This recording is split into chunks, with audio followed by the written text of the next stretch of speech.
What's up everyone? So I wanted to talk about my experience with the KoF15 beta.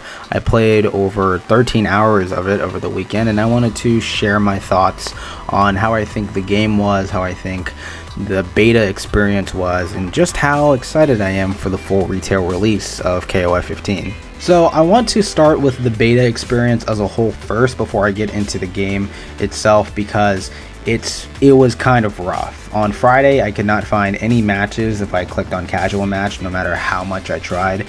There was a pretty big issue where no one could connect to casual matches, and they did fix it only for PlayStation Plus users. So people who didn't have PlayStation Plus could not play the beta at all throughout the weekend, which I think is a very, very bad look on SNK's part. When you're trying to market a game and try and get as much people as possible to play it, a lot of newcomers felt shunned and ignored for what for many would be their first KoF experience. In the West, at least, when you're trying to make your mark amongst the more popular fighting games like Street Fighter and Mortal Kombat, this is just not the direction you wanted this to go in. Hopefully, if SNK are generous enough to grant us another beta, they have that problem resolved and more people are able to play it. Now, let's talk about KoF15 itself.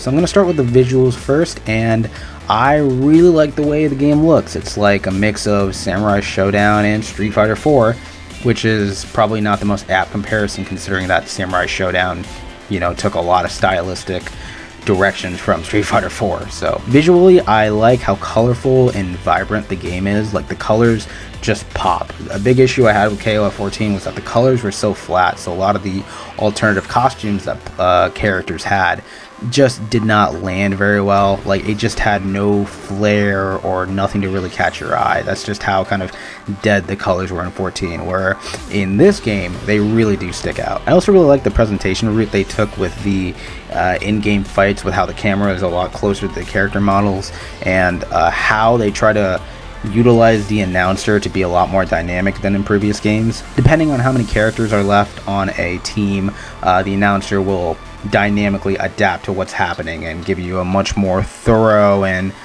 specific commentary on what's happening. The UI for the game looks absolutely fantastic. I know most of you remember just how bad Guilty Gear Strive's UI is, and you may think, well, why do you care about UI? You're just for the characters and the gameplay. No, a lot of things that you're seeing on screen do play in heavily into the overall visual experience, and I just like how slick and easy to read the UI is here. I think the character models look great. Like Kyo and Iori look fantastic. CYS being revived in the modern day look absolutely great in this game's engine. I also really like all the character designs aside from Shune. Shune is way too over-designed, but that's just my taste. But I really like Kyo's design with the headband and the jeans. I really like Iori's look. I love his velvety Burlington Coat Factory puffy jacket. It looks really nice on him. Shizuru's cloth physics look really good. I'm very hopeful for what Kim Kafwan may look like if he gets in. CYS, like I said earlier, looked great. I think Shermie's redesign is probably the best redesign in the whole game, mostly because everyone's thirsting after her, but it's just a great design. A lot of the animations are pulled straight from KoF14, although they might be slightly adjusted. They're not the greatest like fighting game animations, but they get the job done.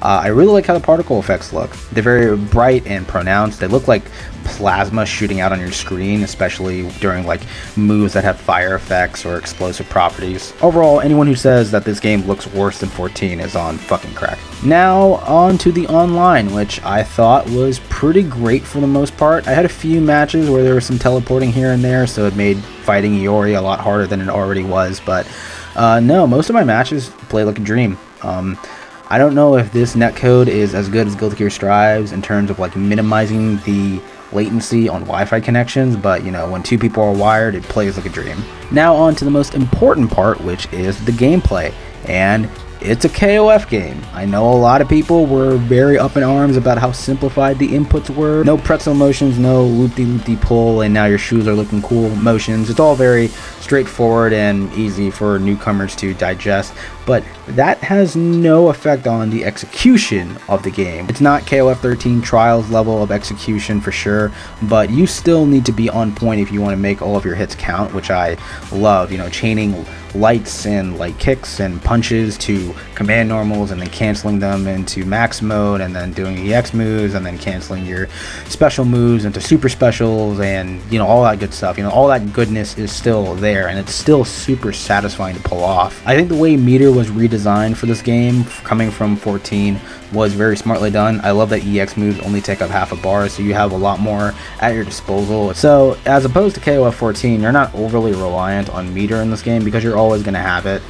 Meter gain is also pretty generous, so there's not going to be many situations where you don't have enough meter to do some cool shit unless you're just wasting it recklessly. When you do have meter, max mode is pretty sick in this game. In KoF 14, it felt like you were overly reliant, so the decision to revert back to max mode taking up 2 bars is actually a pretty smart choice considering how fast-paced this game is. Pair that with Shatter Strike, which I initially had an issue with it taking only half a bar to do, but it's really not that great in the grand scheme of things. It's definitely useful if you only have like 1 bar and you want to get a quick combo off, but you're more likely better off saving up your meter so you can do a bit more damage. I also really like that it's a pretty good defensive tool, so if you're getting like jump CD'd a lot, you can kind of even the playing field a bit. So yeah, Shatter Strike is kind of a mechanic that it's not going to be used a ton, but it's nice to have. The movement is typical KoF movement, so it felt very fluid, hyper hops and long jumps and stuff like that.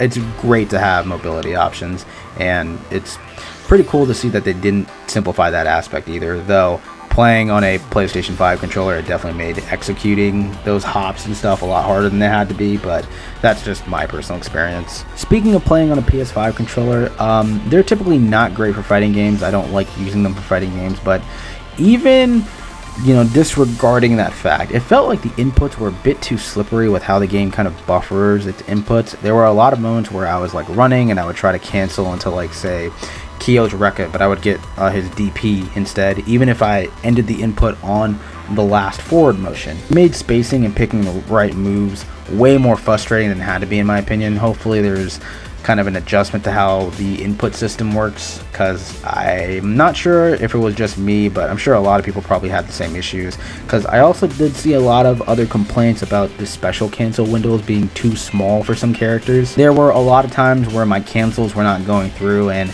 it just felt really weird. Even if I was like spamming the motion to try and just overload the input so it would just read it, it still wouldn't come out. It's just like the timing just feels a bit too strict. It's not that I dislike having a small window to do stuff, it just feels very, very inconsistent no matter how much I practiced it. So with that out of the way, I also wanted to talk very quickly about the characters themselves. Kyo and Iori were super fun. I had a ton of fun with Team Orochi, aka CYS. I think Yashiro is a fun as fuck a brawler. Shermie is a really, really fun grappler. Like, she's probably one of the most fun grapplers I've played in a fighting game like ever.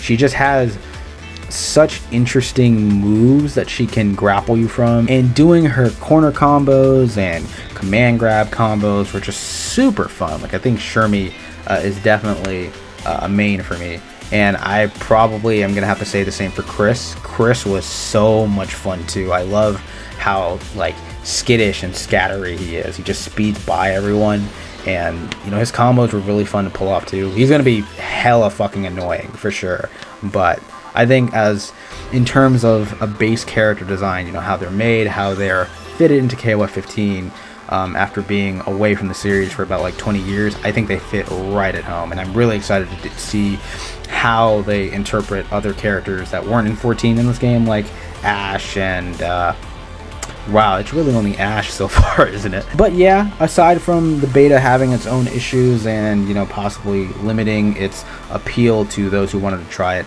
I think it was a really fun time. I had a lot of fun playing this game. Even when I was getting my ass whooped, I felt like I was still enjoying learning a lot more about the game.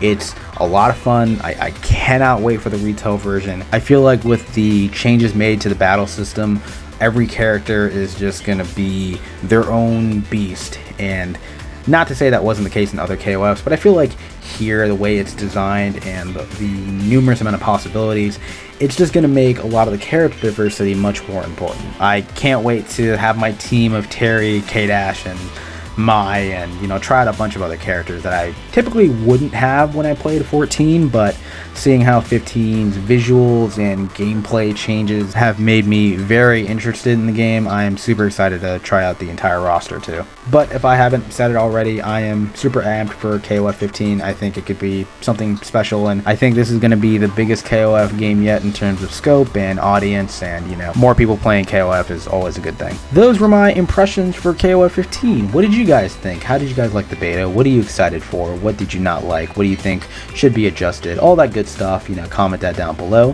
While you're at it, like the video if you liked it, dislike if you didn't. Consider subscribing. I'm going to have a lot more KoF 15 content coming your way, including uploading the sets I played over the weekend and some more discussion videos and speculation and all that good stuff if you're interested. So yeah, that's about it. Thank you guys so much for watching the video, and I will see you guys next time.